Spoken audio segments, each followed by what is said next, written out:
রাসূল সাল্লাল্লাহু আলাইহি ওয়াসাল্লাম বলেছেন, তোমাদের মধ্যে সেই ব্যক্তি উত্তম যে ব্যক্তি তার পরিবার পরিজনের কাছে সবচেয়ে উত্তম আচরণ করে।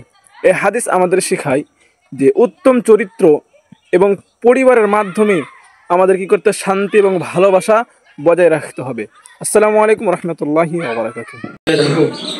আবু হুরায়রা রাদিয়াল্লাহু তাআলা থেকে হাদিসটি বলেন, তিনি বলেন রাসূলুল্লাহ সাল্লাল্লাহু আলাইহি ওয়াসাল্লাম বলেছেন যে ব্যক্তি দ্বীন শিক্ষা অর্জন করার জন্য বাড়ি থেকে বের হয়ে যায়, আল্লাহ রাব্বুল আলামিন তার জন্য জান্নাতের পথকে সহজ করে দেন, আসান করে দেন।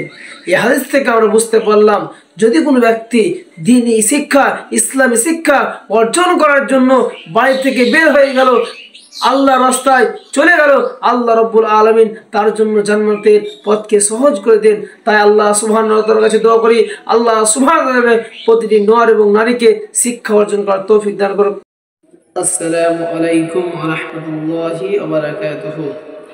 عن عبد الله بن عمرو رضي الله تعالى عنهما قال قال رسول الله صلى الله عليه وسلم من لم يرحم صغيرنا ويعرف حق كبيرنا فليس منا।